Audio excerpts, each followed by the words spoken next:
What is this glass thing with a base that tips found at a local history museum in the Northeast United States? This was unidentified at the museum, and the best guess a volunteer had was it had something to do with pasteurizing milk. The only writing I could find is the letter K on the side of the bottle. Any ideas? It's an apparatus for testing milk and milk products. Patented February 5, 1918 by Julius John Montjournier of Chicago, Illinois.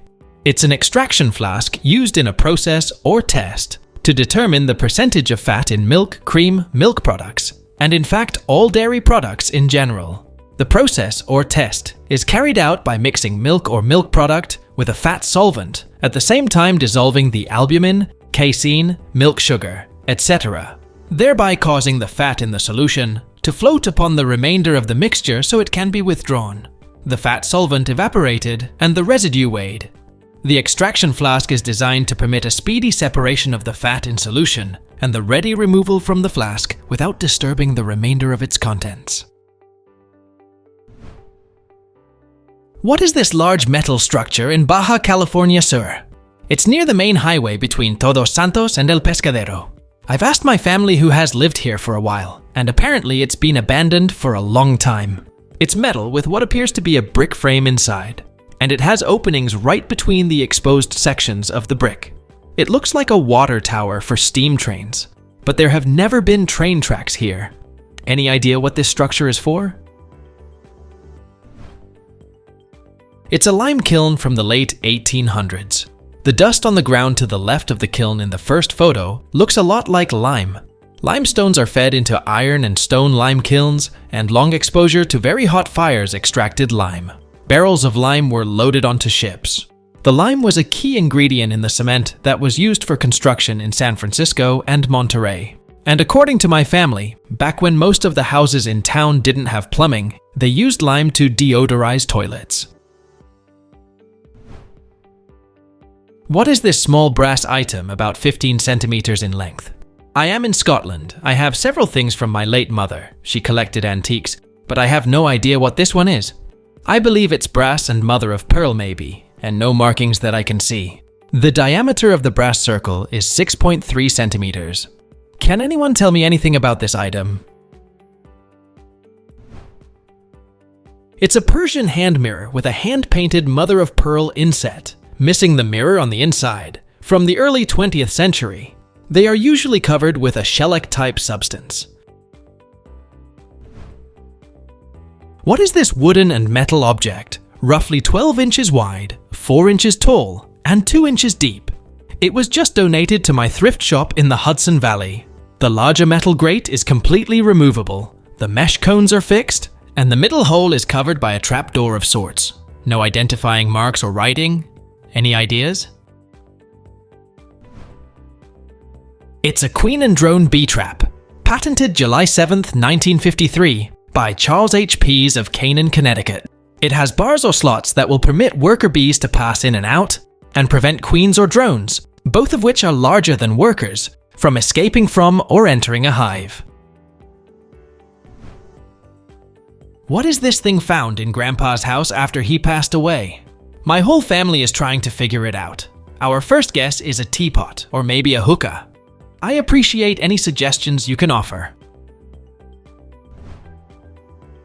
It's a siphon-style coffee brewer. Patented October 3rd, 1944 by Harvey Corey of Chicago, Illinois.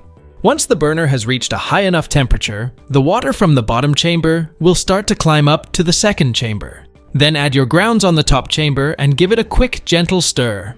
Soon the coffee will begin to drop back into the lower chamber. You can now remove the top components and use the bottom chamber to serve you coffee. It's a more complicated process, but worth it. I had one long ago when they were more common, and they make excellent coffee. I saw this long metal object hanging from the ceiling at Cracker Barrel. I assume that it is an antique tool, around 36 inches long and made of metal. I'd be really interested to know what this is or what it's used for. It's an antique hay baler spear from the 1800s. They are used for loading and carrying round in square-baled materials, like bales of wheat, hay, and other materials that can be transported for livestock feed, bedding, or carrying for loading, unloading, or moving to storage. My great-grandfather dug this up in his backyard in Dublin, Ireland in the 1940s. It's been cleaned and kept on display in a home since it was found. It appears to be copper or silver, but I'm not sure. If anybody has information on similar objects, please let me know. It's a vase called kalasha, used during certain Hindu rituals and Buddhist traditions as a ceremonial offering to the deity. It is filled with water and coconut, and mango leaves are kept on top of it during the ritual. I'm a Hindu, and I must admit, I've never seen a kalasha so grand. Usually, these are made of copper or brass, and more ordinary ones are stainless steel these days. Yours seems to be copper or brass with silver work on top of it. I cannot truly identify the gods depicted there. There are 330 million gods in Hinduism. Only a few hundred are well known, and fewer still are actively worshipped. And the depiction of these gods vary from region to region, and also from occasion to occasion. What is this handle-like device my significant other and I got from an auction of a sewing lot? It's about 6 inches long, and it came with a bunch of sewing items, like zippers, buttons, needles, etc. A string comes out the side, maybe waxed, that goes around a pin and into the chuck. On the edge, it reads, Stewart Manufacturing Company, Worcester, Mass. At the bottom, it seems like it can be used to reel in the string at the side, which does pull out. At the top, there's a chuck-like part that unscrews and loosens. What is this used for? It's the Speedy Stitcher sewing awl missing the needle, a hand tool that can be used to sew any heavy material, like leather, canvas, or vinyl. It sews a lock-type stitch like a sewing machine would. It was originally patented in 1909 by Francis Stewart of Central Massachusetts. Does anybody know what this antique metal tool is? It obviously would secure something round, but it's not that heavy, so it doesn't make sense that it would be used to secure a log for cutting or something along those lines. It adjusts slightly for height on the foot. It is not marked, with a height of about 14 inches and a width of 7 inches. It weighs just 1 pound 10 ounces. It came from the estate of someone that had a lot of musical equipment, but mostly pianos and record players. No matches for me using a Google search. Could it have a musical use? Please let us know down in the comments.